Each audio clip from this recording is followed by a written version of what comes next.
Το WeTransfer είναι μια υπηρεσία που μας επιτρέπει να ανταλλάσσουμε δεδομένα μέχρι 2 GB. Και πώς γίνεται αυτό? Πηγαίνουμε εδώ πέρα που λέει Add Your Files, κάνουμε επιλογή και πατάμε π.χ. τα πρώτα 2 αρχεία. Τα επιλέγουμε, τα βλέπουμε εδώ πέρα αριστερά, πατάμε ένα ενδεικτικό, γράφουμε κάτι ενδεικτικό στο message ώστε να ξέρει ο παραλήπτης τι έχουμε στείλει. Και μετά από τις 3 τελείες επιλέγουμε αν τα έγγραφα θέλουμε να τα στείλουμε στον παραλήπτη με link ή με email. Θα δείξουμε και τους δύο τρόπους. Πρώτα το link, είναι ήδη επιλεγμένο.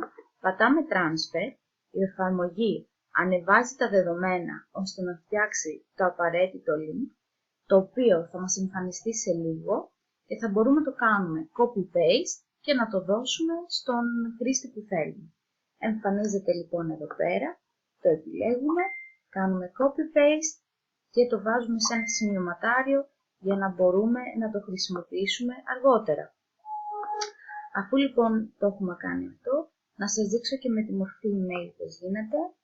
Εκεί πέρα πάλι επιλέγουμε τα αρχεία που θέλουμε, τα ανεβάζουμε ξανά, πατάμε πάλι κάτι σχετικό στο section message, όπως για παράδειγμα σαν έγγραφα ETEC.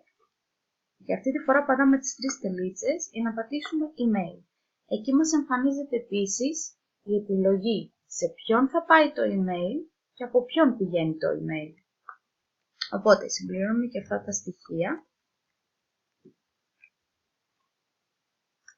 και μετά θα είναι έτοιμο πάλι να το κάνουμε upload. Έχουμε βάλει τα απαιτούμενα στοιχεία, πατάμε πάλι transfer, ξανακάνει την ίδια διαδικασία, μόνο που αυτή τη φορά θα μας ειδοποιήσει ότι έχει γίνει και δεν θα έχουμε link εδώ πέρα, αλλά θα πάνε στα email του παραλήπτη. Και όντως βλέπουμε τα δεδομένα έχουν ανεβεί και θα πάμε τώρα στο email. Τώρα εγώ τα στείλω από μένα σε μένα, οπότε έχω και το email του παραλήπτη. Οπότε θα ανοίξουμε το email και του αποστολέα και του παραλήπτη. Έχουμε ανοίξει το email του αποστολέα και θα ανοίξουμε τώρα και το email του παραλήπτη για να σας δείξω πώς φαίνεται και στο email.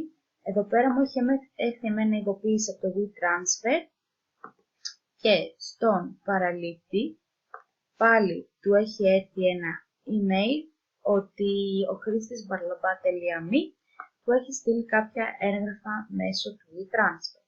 Οπότε θα πάει, βλέπουμε και ότι το μήνυμα που έγραψα πριν, έγγραφα ETEC, θα πατήσει download και θα γίνουν, και ξανά download all, και θα κατεβάσει τα αρχεία στον υπολογιστή του. Όμως και το link που έχουμε αποθηκεύσει και το zip που έχει φτιαχτεί με τα αρχεία έχουν διάρκεια ζωής μόνο 7 μέρες. Δηλαδή, αν εγώ στείλω το link και το email, αλλά ο παραλήπτης δεν το ανοίξει εντός 7 ημερών, ακυρώνονται και θα πρέπει εγώ να τα ξανανεβάσω. Αυτό λοιπόν είναι το WeTransfer. Ευχαριστώ που με ακούσατε. Γεια σας.